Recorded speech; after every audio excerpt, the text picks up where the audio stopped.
நாட்டை நடத்துகிற தலைவன் தன் நாட்டு குடிகளை, பிஞ்சு குழந்தைகளை, படிக்க போற பிள்ளைகளை எல்லாம் குடிக்கு அடிமையாக்கி அதில் வருகிற வருவாயை வச்சு நாட்டை ஆளுகிறேன் என்று சொல்வதை அறிவு சமூகம் எப்படி ஏற்கிறது? அப்ப அந்த கற்றவர்களே தீயவர்களுக்கு துணை நின்றால், அநீதி ஆட்சி முறையை தொடரச் செய்தால் நல்ல அரசியல், நல்ல ஆட்சி என்பது எப்படி வரும்? எப்படி வரும்? எப்போது வரும்?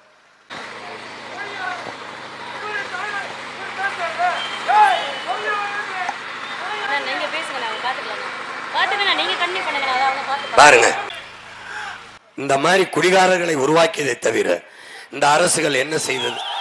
என்ன செய்தது?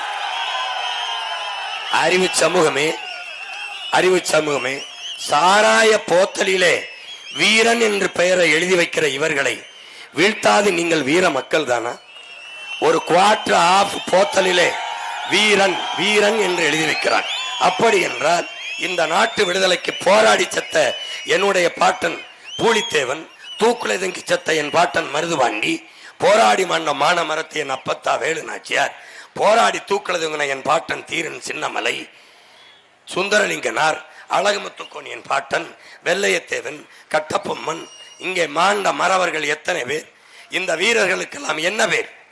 இந்த மண்ணின் விடுதலைக்காக ராணுவம் கட்டி, இந்திய ராணுவம் கட்டி போராடிய சுபாஷ் சந்திர போஸ், தூக்குலை தொங்க பகத்சிங்குக்கு என்ன பேர் வைப்பீர்கள்? என்ன பேர் வைப்பீர்கள்?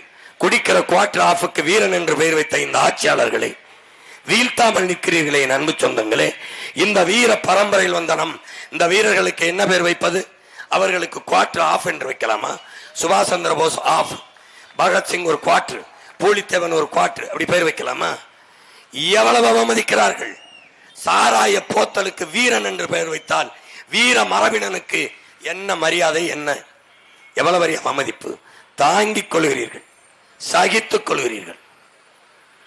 நாட்டை சீரழிப்பவனுக்கே வாக்கு செலுத்தி மறுபடியும் பதவியை கொடுக்கிறீர்கள். கேடுகட்ட காங்கிரஸ், பாரதிய, எதற்காக காங்கிரஸ் பாரதிய ஜனதா? இந்தா உன் தாயின் மார் அறுத்து மலை கற்களாக போகிறது. தாயின் மாரில் பால் குடிச்சு வளர்ந்த ஒரு மகன் என் தாயின் மாரை அறுத்து கரியாக சமைத்தால் சுவையாக இருக்கும் என்று எவனாவது சாப்பிடுவானா? எண்ணுவானா? உன் தாயின் மார்பில் இருந்து வந்த பால் உனக்கும் எனக்கும், பூமி தாயின் மலை மார்பில் இருந்து வருகிற அறிவு பாலும் ஆறும்தான் உலகில் இருக்க எல்லா உயிர்களுக்குமான தாய்ப்பால். அந்த பால் ஊட்டிய தாயின் மாரை மணலாகவும் கல்லாகவும் நறுக்கி விற்கிறான். நீ பார்த்து கொண்டிருக்கிறாய். மழை இல்லாத நிலம் பாலைவனமாகிவிடும் என்கிற படிப்பு இல்லையா? மழை இல்லை என்றால் மழையை பெற முடியாது என்ற அறிவில்லையா? இந்த மகனை பார். நான் ராமநாதபுரம் சிவகங்கை மண்ணிலே பிறந்தவன். என் மண்ணிலே கடல் இருக்கிறதே, என் மண்ணிலே கடல் இருக்கிறது. கடல் ஏன் என் மண் வறண்டது? கடல் இருந்து என் மண் காஞ்சு போனதுக்கு காரணம் என்ன?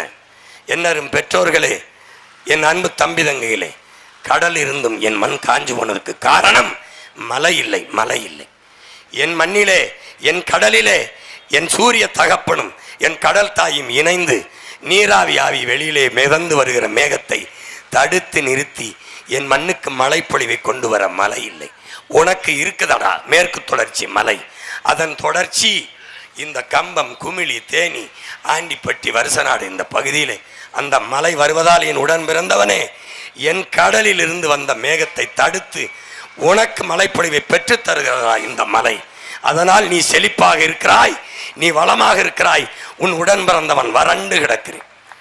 கடல் இருந்தும் அவன் மகன் வறண்டு கிடக்கிறேன், காஞ்சி கிடக்கிறேன்.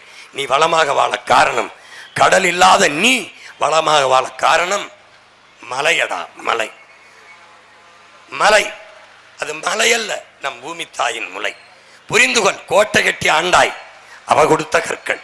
கோயில் கட்டி வணங்கினாய், அவ கொடுத்த கற்கள்.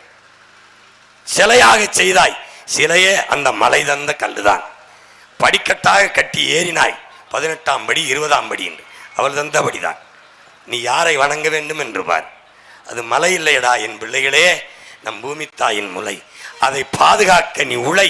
அது இல்லை என்றால் ஏது மண்ணில் மலை மலை மலை என்று அறிவு சமூகம் சிந்தி இந்த குவாரி ஓனர்களை ஒரு நாள் மரத்தில் கட்டி வைத்து பச்சை மட்டையால் வெளுக்கிற காலத்தை நாம் உருவாக்க வேண்டும்.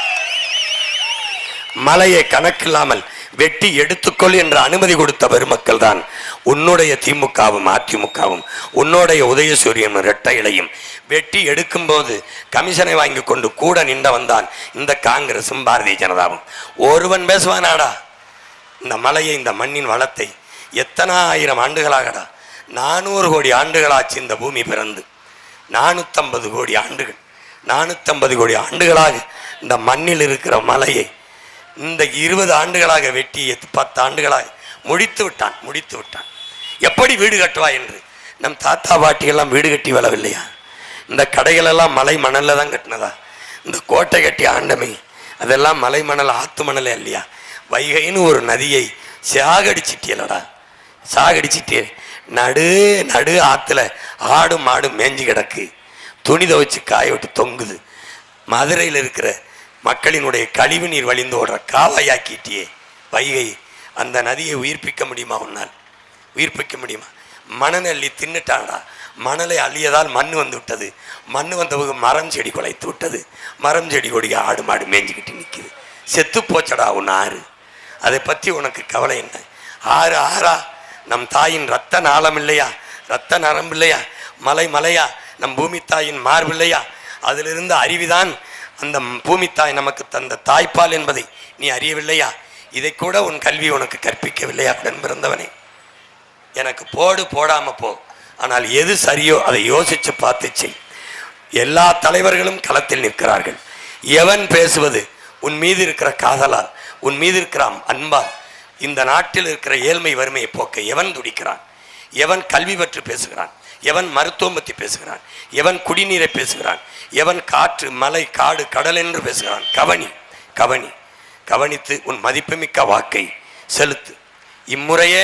இம்முறையேனும் மாத்து. வெவ்வேறு கட்சி என்று நினைக்கிறாய், எதிர்கட்சி ஆளுங்கட்சி என்று நினைக்கிறாய். திமுகவும் அதிமுகவும் வெவ்வேறு கட்சி என்று நீ இன்னுமா எண்ணிக்கொண்டிருக்கிறாய். திமுகவில் இருக்கிற அமைச்சர்களில் 11 பேர் முன்னால் அதிமுக அமைச்சர்கள் என்று கூட நீ அறியவில்லை. அது கூட வா. இப்போது கூட ஒரே வீட்டில் 2 பேர், இந்த சின்னத்தில் ஒருத்தர் அந்த சின்னத்தில் ஒருத்தர் நிற்கவில்லையா? ரெண்டும் எதிரெதிர் கட்சியா? எதிரெதிர் கோட்பாடு கொள்கையா? என் உடன் பிறந்தவனே, கொடியில் வண்ணம் மாறுமடா, கொள்கையில் எண்ணம் மாறாது. கூடி திருடி தனித்தனியாக பங்கேற் பிரித்து கொள்வார்கள். அவர்களை நம்பாதே. இரண்டும் ஒரே கட்சி தான். அதனால் அறிவு சமூகமே, கற்றறிந்த பெருமக்கள் நிறைந்த ஆண்டிப்பட்டி தொகுதியிலே வாழ்கிற என் உயிருக்கு நீ உடன் பிறந்தார்களே, இந்த சட்டமன்ற தேர்தலில் என் அன்பு தங்கை பொறியாளர் கோமதி அவர்களுக்கு விவசாய சின்னத்திலே வாக்கு செலுத்தி என் தங்கையை வெற்றி பெறச் செய்து நீங்களும் வெற்றி பெறுங்கள். உதயசூரியனுக்கு வாக்கு செலுத்தினீர்கள், அவர்கள் வென்றார்கள், நீங்கள் தோற்று போனீர்கள். அவர்கள் எம்எல்ஏ ஆனார்கள், மந்திரி ஆனார்கள், நீங்கள் தோற்று போனீர்கள். ரெட்டலைக்கு வாக்கு செலுத்தினீர்கள், அவர்கள் வென்றார்கள், என் மக்கள், என் சொந்தங்கள், நீங்கள் தோற்று போனீர்கள். அவர்கள் எம்எல்ஏ, சட்டமன்ற உறுப்பினர், மந்திரி ஆனார்கள், நீங்கள் தோற்று போனீர்கள்.